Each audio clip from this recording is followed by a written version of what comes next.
Hey, Sisterhood. It is Kristen here, and I have a very special guest as we are continuing the conversation on birth control, a huge topic that you guys know we have been wanting to tackle for a very, very long time.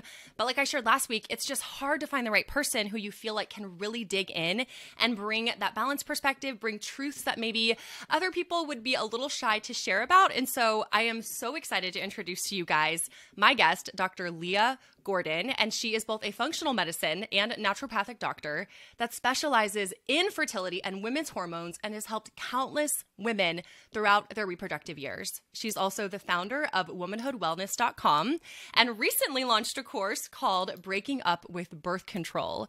So stick around. This is going to be a fast-paced topic conversation where we are going to dive into all things birth control with our expert doctor here, because I'm not an expert.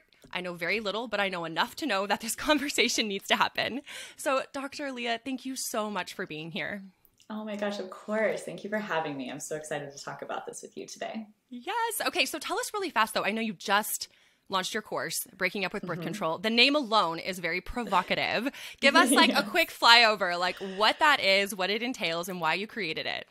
Yeah. So basically, when women are on birth control, and primarily when I talk about birth control, I'm talking about hormonal options, even though there's lots of forms of birth control. And some people think of birth control as just purely contraception, but birth control in the hormonal model is often also used in the conventional medical space to help with hormonal imbalances. And so birth control isn't only ever just used for contraception. And so with my course, Breaking Up with Birth Control, it's for anyone who's been on birth control and maybe wants to start having a baby. So maybe they really have to get off the contraceptive piece, or they were put on birth control for a hormonal imbalance and they really want to just have their normal natural cycles back. Or maybe they're experiencing side effects from birth control and they just feel icky, they don't feel like themselves, they don't want to do it, or they don't want to take a drug anymore. I think a lot of women forget that birth control, if you're taking the pill or any other shot, injection, ring, it's a pharmaceutical that you have in your system every single day.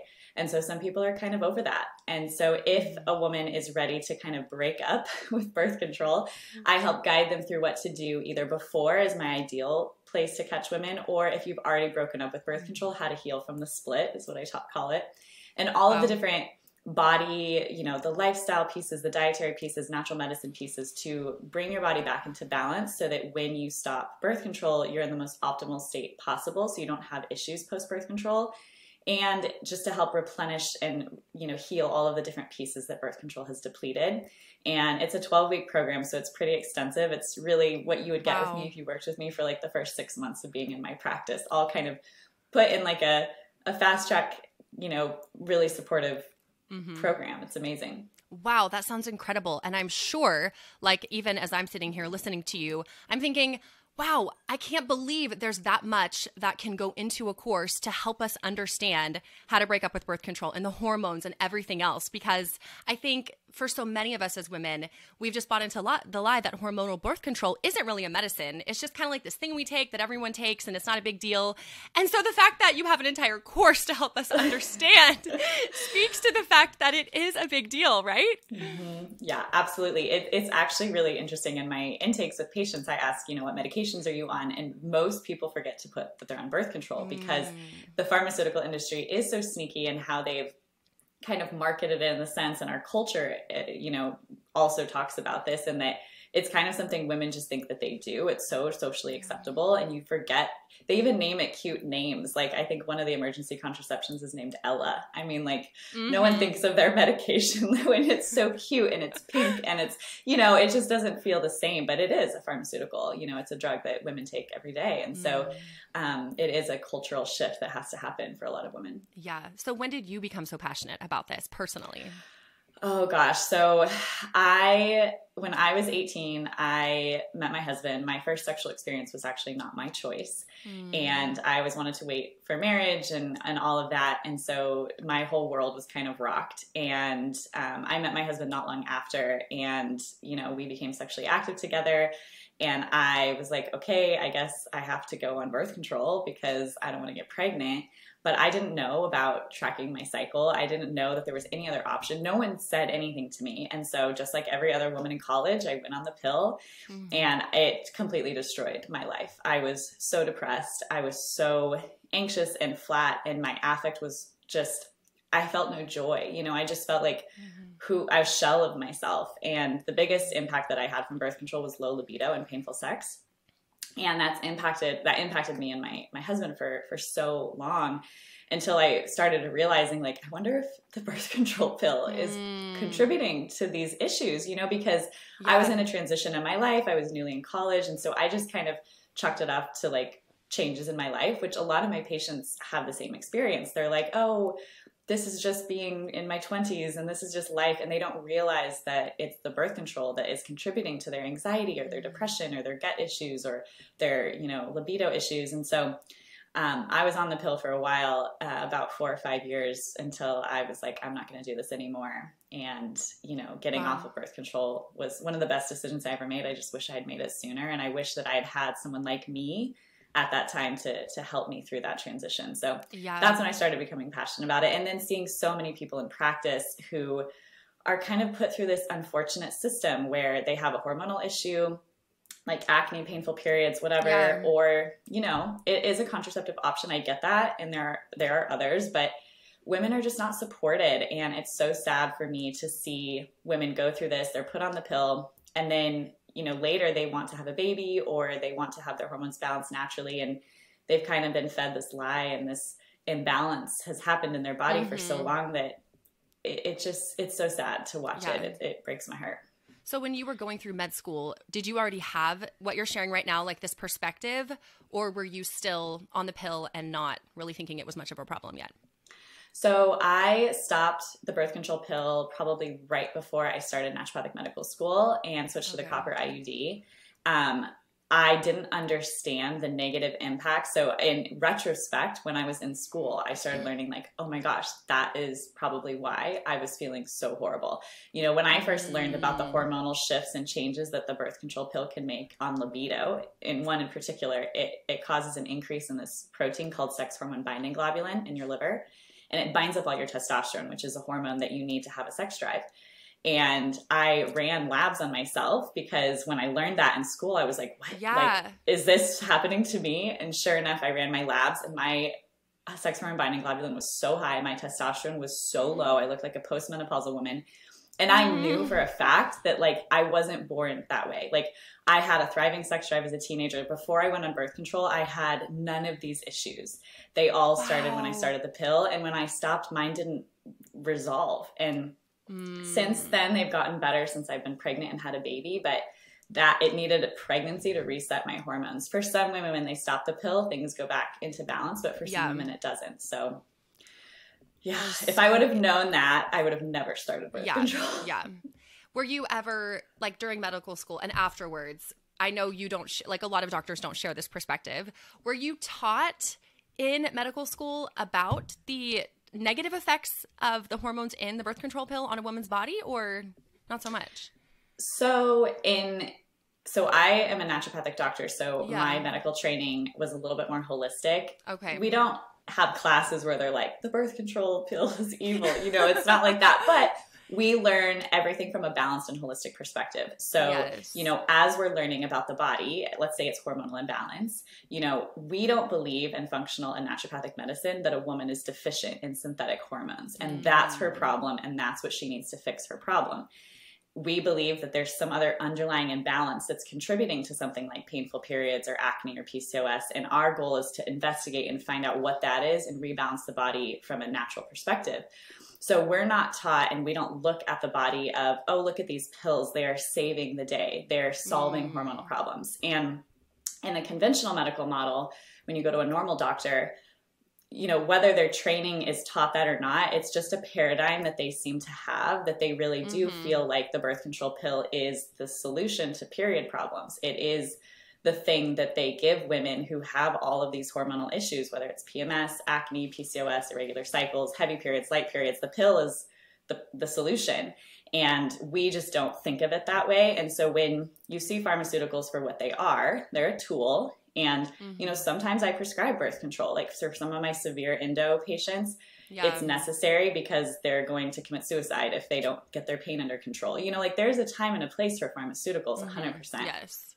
But when you see them for what they are, you see them for like, okay, this is a synthetic hormone and it has effects on the body just like every other pharmaceutical. And we need to like acknowledge that and give it the respect that it deserves. And it's sad to me that most conventional doctors don't support women. You know, every woman who gets a prescription for birth control should also be given a prescription for a really high quality multivitamin and be given a handout of here are all the foods that you should be eating to help you, or even just given options to begin with, like your painful periods are probably from inflammation. Let's solve this problem. Let's figure out where it's coming from. And that root cause analysis is just not being done. And it's such a shame. So yeah, it's not like we have a course where it's like, this is the evilness of the pill, but, but we, you know, it's the same thing with any pharmaceutical, like PPIs, which are given to people with acid reflux.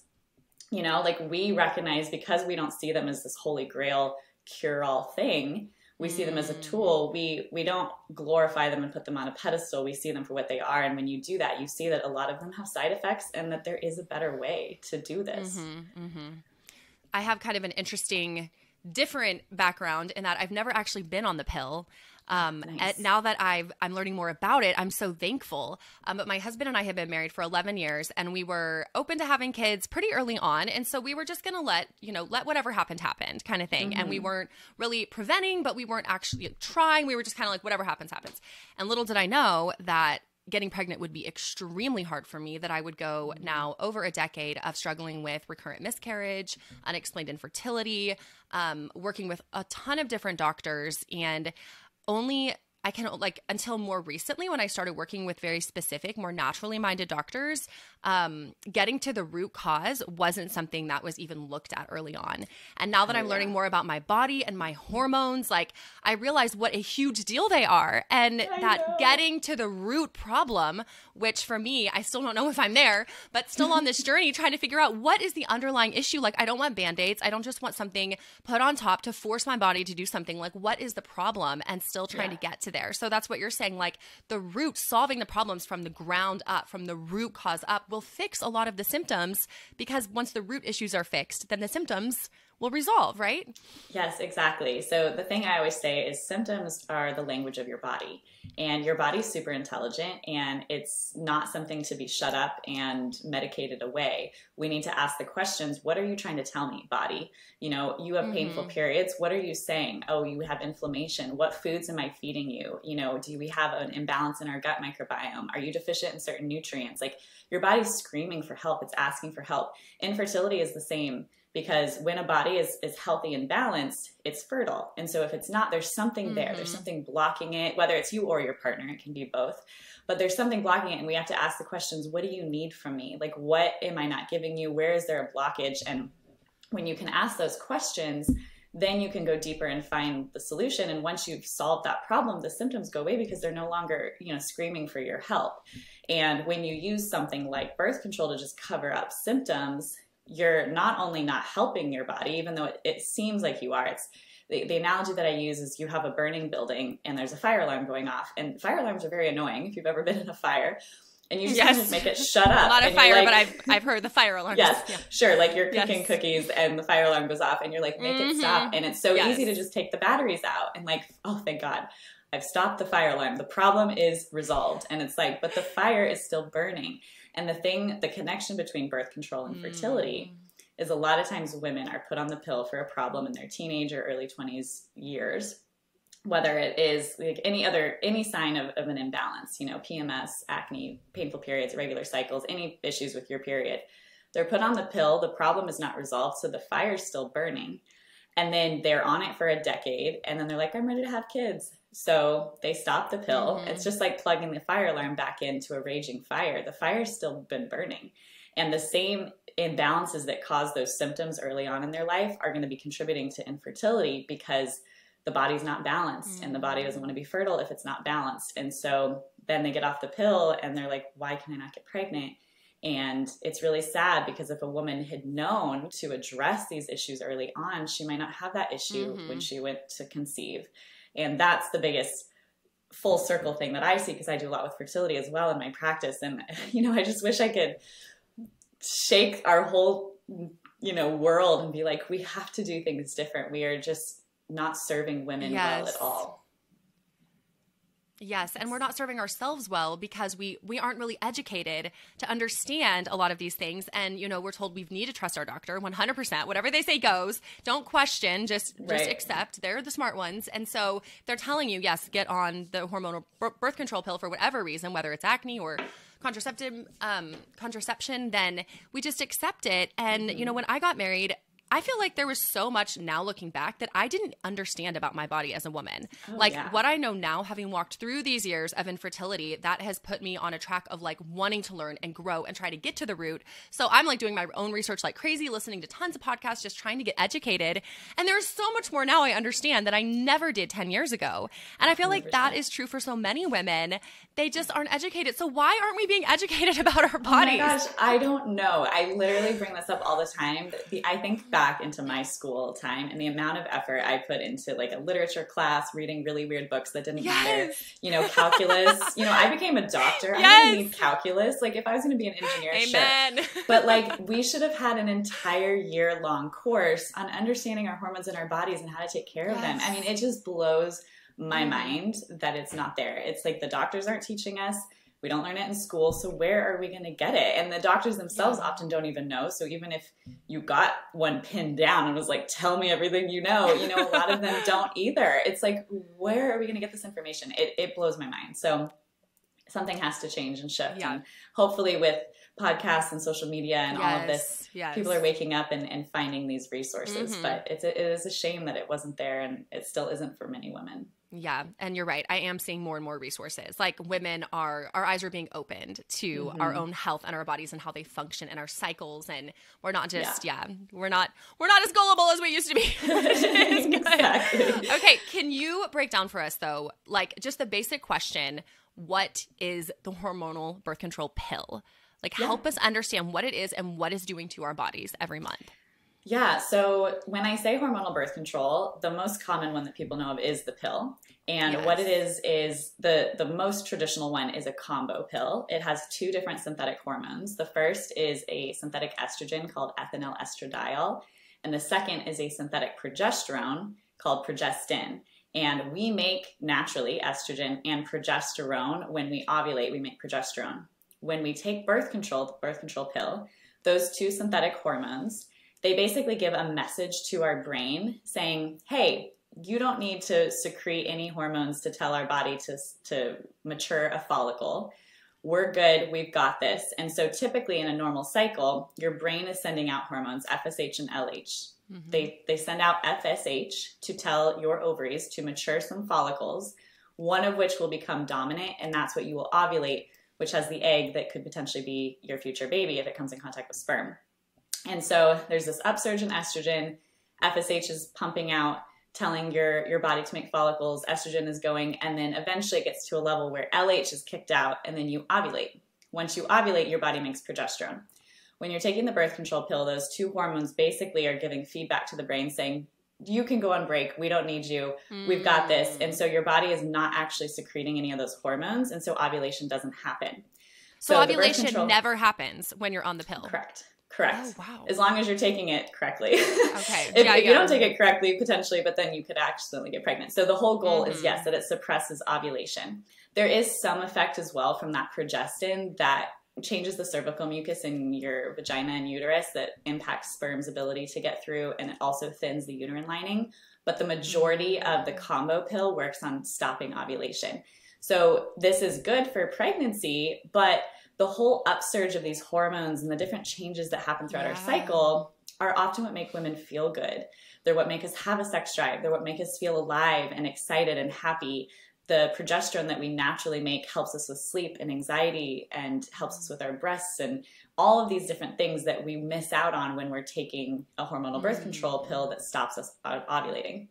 And then there are progestin-only birth controls as well. So in the birth control space, there's the pill, and then the ring and the patch are also combo of those two hormones. And then some people take progestin-only birth controls. So that's like the mini pill or the shot, the depot shot or the implant. These don't contain estrogen. They just contain that progestin. And so for most women, they also can stop ovulation, but they work more on thinning the uterine lining and affecting the cervical mucus so sperm can't get through. So they work a little differently, but they still, for some women, block ovulation. And there's a side effect profile from every progestin. So those hormones, the synthetic estrogen and the progestin, they're not exactly like our hormones, and they can cause a whole host of different issues. And the different type of progestin is what makes different symptoms. So some women might be on a birth control pill and it helps with their acne. If the same woman was put on that, it'll block their libido because what it's doing is lowering testosterone. Wow. Testosterone causes acne, but testosterone is also what you need to have a sex drive. So this is why people will go to their doctor and try different pills and try different brands. They're changing the types of progestin because they all do different things. Wow, that is so interesting. So what would be an alternative if a young woman comes in and says, I have horrible acne, and the doctor says, okay, here's the pill for you. What would you say to that same girl who walked into your office? Yeah. So again, my approach is all looking at the root cause, and it takes a little bit more time than 15 minutes. So there are a lot of breakdowns in our system that make it really challenging. Obviously, if a woman has acne, she's desperate for help. It's really quick and easy to say, oh, here's a prescription for birth control. It will help her acne. I'm not going to deny it. Yeah. And, again, sometimes women absolutely need it, like especially when their mental emotional health is just like so severe. There's a time and a place. But if someone came to me, I would say, let's find the root cause of your acne. Acne is typically rooted in inflammation, and inflammation can come from the foods that we're eating, bugs in our gut, different bacteria. Let's say you had food poisoning. Like I had food poisoning at Qdoba once. I did a stool test on myself after, and I knew that it was Qdoba's like Chipotle. For anyone who doesn't know, it's a Colorado brand. But so food poisoning or yeast or parasites or anything in your gut, basically certain toxins and things that you're exposed to, these can all cause inflammation. So I would do stool tests. I would understand what's going on with the microbiome. I would look at her diet, and then I would bring in anti-inflammatory nutrients, things like fish oil and turmeric and magnesium, and things that help to reduce inflammation. And so acne can be rooted in food intolerance or liver issues. So sometimes people eat dairy, and the dairy itself can cause inflammation that leads to acne. So it's different for every person, but I would support them and then potentially put them on herbs that help to lower testosterone if their testosterone is really high. That is a symptom supporting with natural medicine, but it's not going to have the same side effect profile of something like birth control.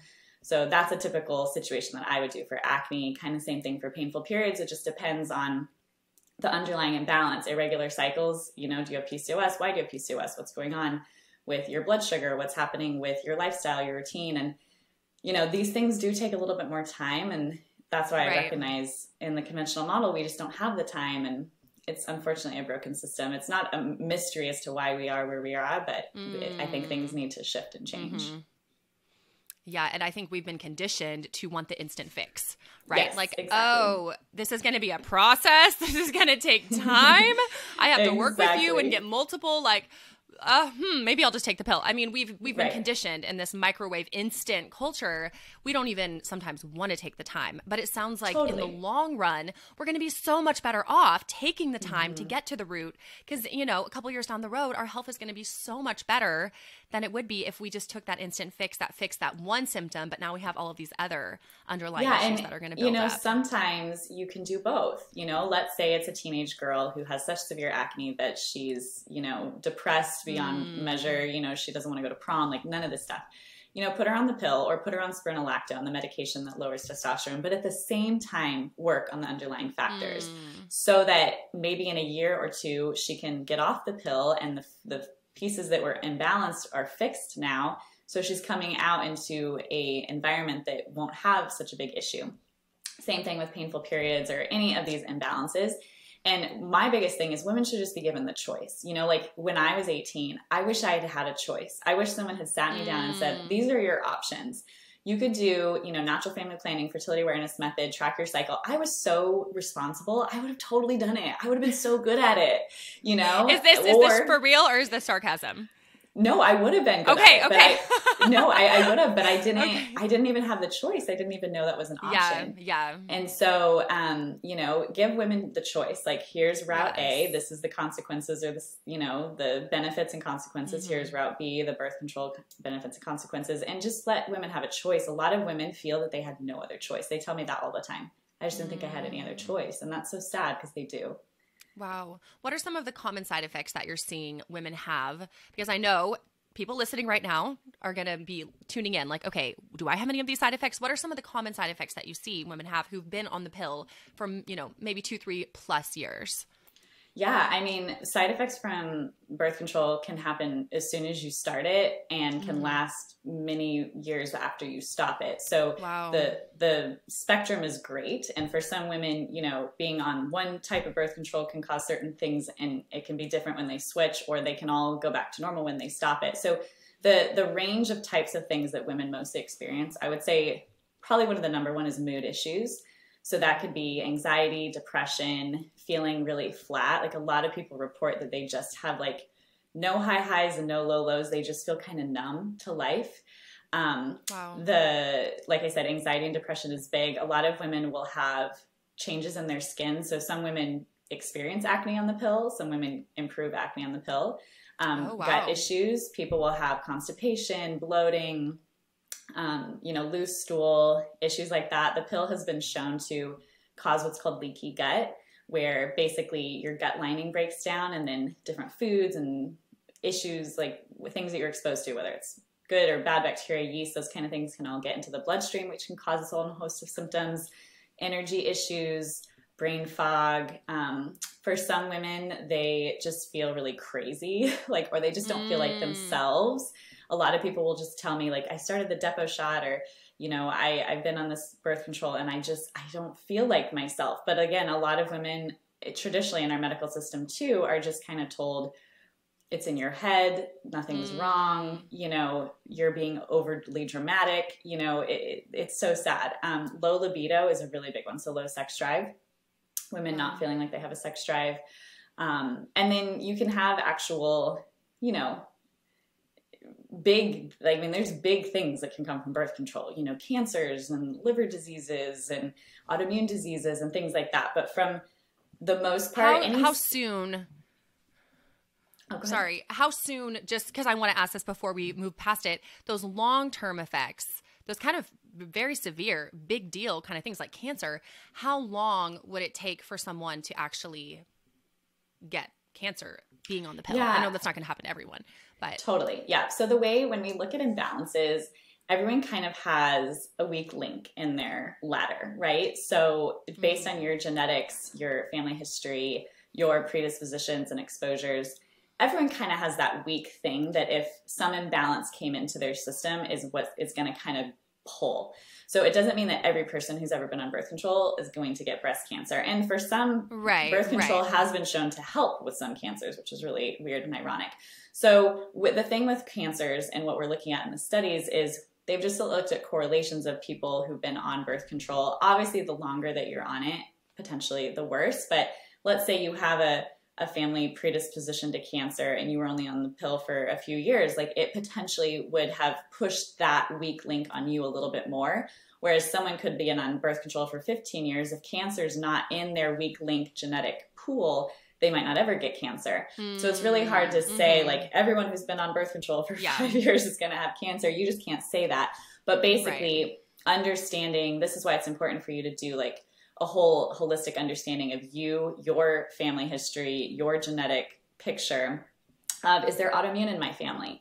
Is there cancer in my family? Are there infertility pictures in my family? And and if that's the case, potentially paying attention to what the pill could be doing to you, because it's probably going to exemplify that weak link in your genetic history. It's really hard to say every person on this will have this issue. You know what I mean? Mm-hmm. There are frustrating answers. Yeah, it's frustrating answer when you do individualized medicine because it just depends. For sure. Well, and it makes so much sense. Yeah, and the longer, again, but I have my own thoughts and theories behind that too, of how much is the pill covering up these symptoms that if you had addressed, maybe you would have prevented cancer, or you would have prevented liver disease, or these things that is it the pill that's causing it, or is it the pill is covering up the symptoms that would have alerted us to pay attention, and prevent these things that maybe would have happened regardless with or without the pill. But what the pill did was cover up our ability to make any shifts or changes in that. Just kind of masks everything. So you don't even really know how, what your real issues are because they're masked. Yeah, you don't know what your real issues are, and then you have symptoms and you don't know if that's your body or if that's the pill. And so it's really confusing. And that's why even women who, I understand, like the contraceptive thing is really stressful. There doesn't seem to be a perfect solution for birth control, and that's because there isn't. You know, there's definitely higher risk and lower risk options, and it really depends on you and who you are and what's going on in your life. But even if you, say, wanted to go back on hormonal birth control in the future, if you're like in between partners or something, I do recommend taking a break and just getting your body back in balance and seeing, how do I feel with just being myself? You know, what's actually going on with just me? And how can I be as optimal as possible? And then maybe if you start hormonal birth control again, for whatever reason, you're maybe doing it in a more balanced way and you can support yourself better. Yeah. So with a pill, you're not ovulating. You're having a period, but it's a fake period. Is that what I understand? Like it's not a real period? What's happening? Correct. So basically, when you take the pill, you are given a pack of pills. And if you're consistent, you just take a pill every day, right? But what a lot of women don't realize is that you only have hormones in about 3 weeks worth of that pack. And the other week is just placebo pills. They're just sugar pills. And do people know this? Because I've never been on the pill, so I don't know what people are told. Do they know they're placebo pills? I don't know if women really know it or not. I think some do, and some maybe don't really understand. You know, if you weren't given an education around your cycle and your hormones when you were also given the birth control prescription, you're just like, oh, I take this every day. I don't really know. And a lot of my patients who come to me do believe, they're like, oh, the birth control pill regulated my periods. And I'm like, I mean, no, it didn't. You were just taking a medication. And when you bleed, what happens is because you're not on the hormones anymore, it's placebo, you have a medical withdrawal bleed. So basically, when you've removed those synthetic hormones from your system, the lining of your uterus sheds. So you are bleeding. It does look like a period. But all it was that you medically withdrew those medications and then your body dumped, you know, some uterine tissue. But you didn't have a true period in the sense that your hormones ovulated. You created the, you know, endometrial lining with your own body's hormonal picture, and then you shed it naturally. It's just you're taking meds and then you stop the meds and bleed. And so it's not a true period even though you are bleeding. And let's say you got on a birth control that didn't have placebo pills. Some just have medication in them every single day, and then women just don't ever bleed. Like ever? Ever, yeah, which is not something I really recommend. But there are brands out there that do that, yeah, where they just won't ever bleed ever. Because the whole point of a woman bleeding is that in preparation for ovulation, you're building up an endometrial lining, like that's super thick in preparation for embryo to implant.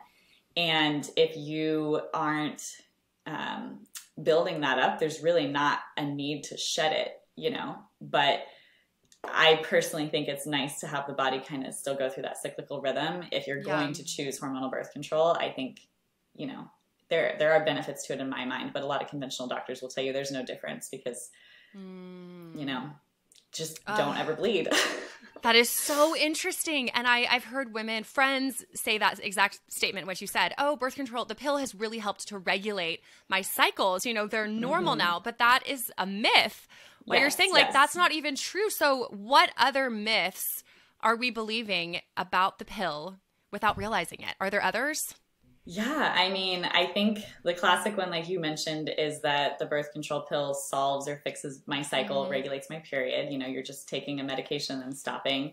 I would say the other one is that it solves these other hormonal issues. You know, again, even conventional doctors very much believe that it solves acne, it solves painful periods, it solves these things. And it's like, what's your definition of solving? I guess if the symptom goes away, did we solve it? Maybe, but you didn't really solve it. You must be on that medication forever. And as soon as you stop it, the thing comes back. So did you really solve it, or are you just kind of suppressing it? Other beliefs are that, you know, you can't ever get pregnant on the hormonal birth control. So basically, it depends on how consistent you are. You know, things like antibiotics can interfere with the birth control pill if you're not super consistent. Like, I mean, I remember even when I was taking the birth control pill, no one really explained that to me. And I would kind of take it like, you know, different times, different days. And like, I wasn't very good about it because I didn't know how important that was. And so I know many women who've gotten pregnant even still on birth control because, you know, the difference between like fertility awareness method and other, you know, awareness practices of stopping birth control is you have real-time data on your body every month. Whereas when you're on hormonal birth control, you kind of go on autopilot. You're not really paying attention to what would be going on in your body. You're just trusting that this pill's got it covered. And when they don't, then you're in a pickle, right? Because you just assume that you can't ever get pregnant, but that's not true. What are some other symptoms or what other myths? Gosh, there's so many. I mean, if they come to mind. Yeah, absolutely. I'm sure others jump in because that's just so interesting. I hope just in hearing that, all of our listeners will just even question like, wow, all of this time I've completely believed that my cycle has been regulated, that it's normal and functioning when in fact it's not. Like there's, which is why you have your course, because there's so much to learn. It becomes so evident. So, okay, can you just take a minute to help us understand how you've already talked about this, but I want to dig a little deeper. Like our monthly cycles, from even zooming back in time, like from the first day a woman starts her period until she hits menopause, we have these monthly cycles. Just give us another flyover, bird's eye view. What's happening? Why is this so important that these monthly cycles are balanced and healthy? Yeah, absolutely. So you're 100% right. So as women, we are given the gift of being able to reproduce. Whether you ever want to take that gift and use it is your choice. You don't have to ever become a mother, a biological mother in that sense, but you are designed to reproduce. And with that, the opportunity comes every month from the moment you get your first period until you go through menopause, which for some women is from age 12 to 45, is kind of like the larger span of that spectrum. It's a lot of months, a lot of years. Yes. And what happens is it's interesting because day one, when we say, if a doctor ever asks you, what was the last day of your menstrual period?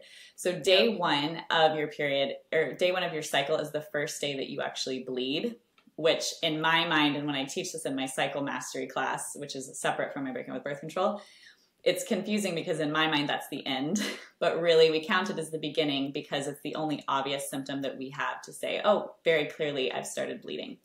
So what that is that your hormones have all dropped. You have very low hormones in your body. And with that drop in hormones, your body triggers a bleed. Okay. So you're bleeding on your period and everything's really low. And from a kind of energetic or more esoteric understanding, this is a really beautiful time that women have to rest. So women are supposed to rest around their period. We are not supposed to go and be the same every day of our cycle.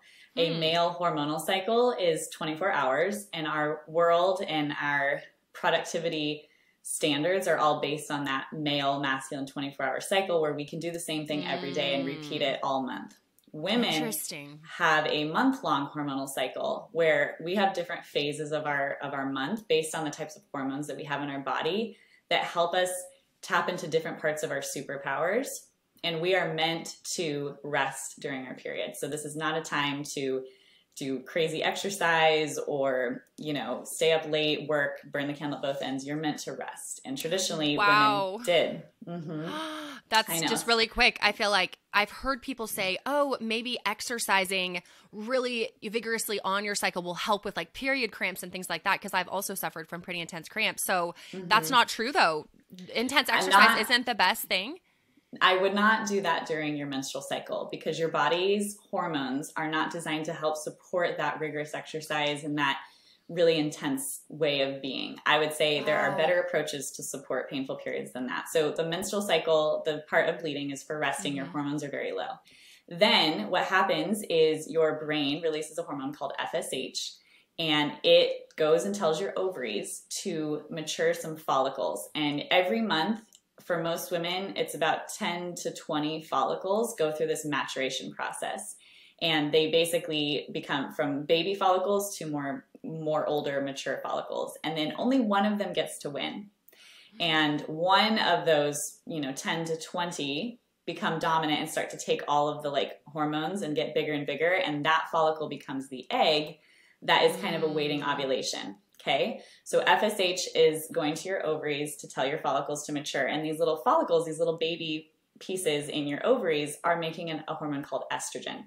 And estrogen is great for exercise and socializing and dancing and being flirtatious. And so after you're bleeding, this is the best time to go do, you know, crazy exercise, go plan parties, do crazy things with work, because your hormones are designed to help you. You're also having an upsurge in testosterone. Yes. And testosterone makes you confident. It makes you want to, you know, go on dates and, you know, have sex, all of these things. So then eventually that estrogen gets so high that it triggers another hormone in your brain called LH that basically says, okay, egg, it's time. And it kicks out that egg out of your ovary. And then your egg kind of like floats around in space waiting for sperm to meet it. And if sperm meets the egg within about 24 hours of that kickoff, then an embryo starts to develop and that becomes a baby.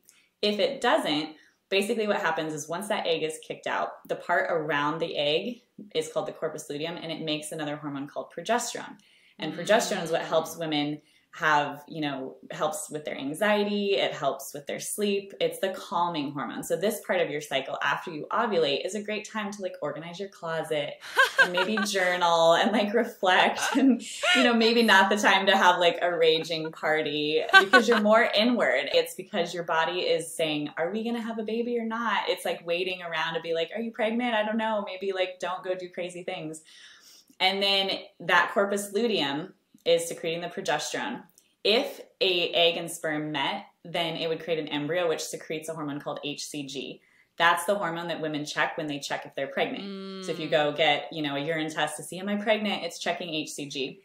If HCG is present, that embryo is going to attach to the uterus and start growing into a baby. If HCG is not present, the corpus luteum degrades, and eventually it's so degraded that progesterone is so low that it triggers you to bleed, and then you have a period again. So that whole cyclical thing is basically how the cycle works. But the thing is, all the different upsurges and changes and secretions of all of these different hormones are what make us us. They're what make us feel like ourselves. They're what give us energy and vitality. They're what make us want to exercise or have sex or, you know, be creative or, you know, all of the different pieces that we are as women. And so when we don't ovulate, we kind of miss out on a lot of that. And, you know, there's different things. Some people will say the birth control pill is helpful for cancer because they find that women who don't have some of these surges maybe aren't exposed to such high levels of things like estrogen. But again, it's like, are we meant to just like be medicated to not have this? I think there's other root causes to cancers that we should be looking at instead of just medicating a woman to try to prevent her risk. Traditionally, women were meant to be pregnant more than they are, right? Yeah. And so there's pros and cons, right? There's different parts and pieces, but I'm a big believer that our hormonal cycles are really powerful and very important for us as women, and that they have their own health benefits, especially progesterone, this hormone that's made after we ovulate. A lot of women who have PMS, PMDD, they have breast tenderness or soreness, fibrocystic breasts, which means like lumps in their breasts, sleep issues, mood issues. A lot of it's because they have low progesterone, or if they're on the pill, they're not making any. And this actually becomes very important for fertility because if you don't have enough progesterone, then you miscarry. And that's really sad. Yes, I have heard that. Done a lot of research into that. Trying to figure out for me what the hormonal issues are. And I have discovered that I had higher estrogen, lower amounts of progesterone on the second half of my cycle. And so working from the root, though, trying to resolve and fix and balance my hormones. And it has been a process. I mean, I've been on a health journey for a long time, but I feel so much better, so much better. And just what you described, it's kind of mind-blowing as you're talking through the cycle, like the details, the intricacy, like from one thing to the next and how it all just flows together every month. It's like this incredible thing happening inside of our bodies that most of us are completely unaware of. I know. It is amazing. It's like a beautiful orchestra that is just so amazing and so awesome. And a lot of opportunities for issues to go wrong, which is why women will have issues. But that's where you have to understand. And so for you with low progesterone, you know, the health of those follicles that I talk about are what become the health of the corpus luteum, which is what secretes progesterone. So we have to work backwards. A woman's health 3 to 4 months before she starts to conceive is what dictates how healthy that progesterone level is. And so your health will impact the production of your hormones like progesterone. And so that's why it's so important to focus on your health before you become pregnant. Otherwise, you might end up in a miscarriage or have issues like that. Yeah. And why when I help women get off birth control, if it's because they want to start preparing for a baby, why I think that they should take, you know, time to really optimize their health as much as possible before that. Because if you go just stop the pill cold turkey and try to get pregnant, there's a lot of imbalances there that don't, you know, help you or your baby. So yeah. Yeah. So if a woman is listening and she's like, yeah, oh my goodness, there's so much I don't know, I want to get off the pill. Should she go cold turkey? Should she take it slow? I mean, what do you recommend? So this is kind of what I teach in my program, in the sense that I'm not a huge fan of going cold turkey without any sort of prior prep. So I'm a big fan of, if you're currently on the pill or birth control, to optimize the things that you can as much as possible. It takes time to shift your lifestyle. And stopping the pill cold turkey, now you're stressed out about potentially getting pregnant, and you're trying to change your diet, and you're trying to, it's a lot. Yeah. And you might have weird things coming up since you stopped the pill. And so I recommend getting as much as you can under your belt as possible before you pull the pill. So what I do with my patients and what I teach in my program is, you know, work on optimizing your diet, eating whole foods, you know, organic as much as possible, nutrient-dense foods, get the toxins out of your life, you know, change up your personal care products, you know, remove your exposure to plastics and phthalates, all of that. You know, work on imbalanced systems like your gut health and liver, and work on detoxing, replenish your nutrients, get on a really good comprehensive prenatal or multivitamin, make sure everything is in place, work on your stress. You know, if you work at if you have a 9 out of 10 stress working at a crazy job and like you can't get it together, and you think stopping the pill and trying to make all these lifestyle changes is going to like end well, it's not. And then let's say you accidentally get pregnant in the mix of all of that, you know, your baby is not going to have the best start of its life because you're not in a good place. So I'm a big fan of using birth control as a safety net while you get all these things under control. Then stop the pill so that any of the imbalances are much more minor, and you're already in a good place, that if you did get pregnant at that point, you're good. You've got all of the folate your baby needs to make its spinal cord. You know, your stress is under control. You know how to eat well, and you're not freaking out being like, what am I doing? So that's my personal approach. If you've already stopped the birth control, just do all of these things as soon as you know, as soon as you can. Okay, so zooming out again on the cycle. So we have from when you start your cycle, you're young, and then what happens when you hit menopause? So what's happening? And now you don't have cycles anymore, right? Yeah. So basically when I say your ovaries start to retire, you know, this is like the retiring age of some women. So basically what happens is we are born with the amount of eggs that we're going to have in our life. There's some debate in that. Some people think that there can be some egg regeneration, but when you were a baby in your mother's womb, your eggs were developed at that time. Your follicles, your little baby follicles. So, you know, I mentioned this all in of the them. spillover, all of them. So when you are a baby in utero as a female, all of your eggs are developed in that gestation time while you are in your mother's womb. The premature baby versions of your eggs are all developed at that time.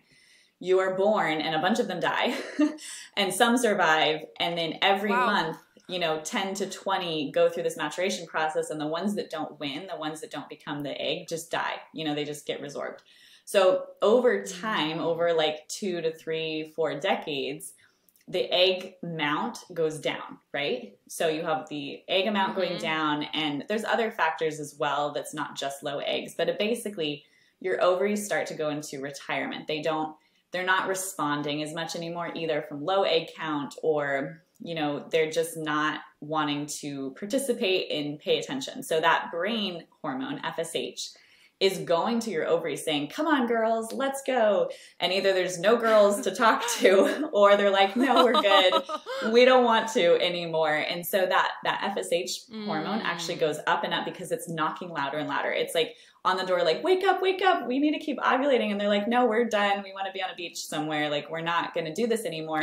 And so if a woman's curious if she's going through menopause or perimenopause, especially if you're trying to conceive, run that hormone FSH. If it's high, it means that your ovaries are starting to retire.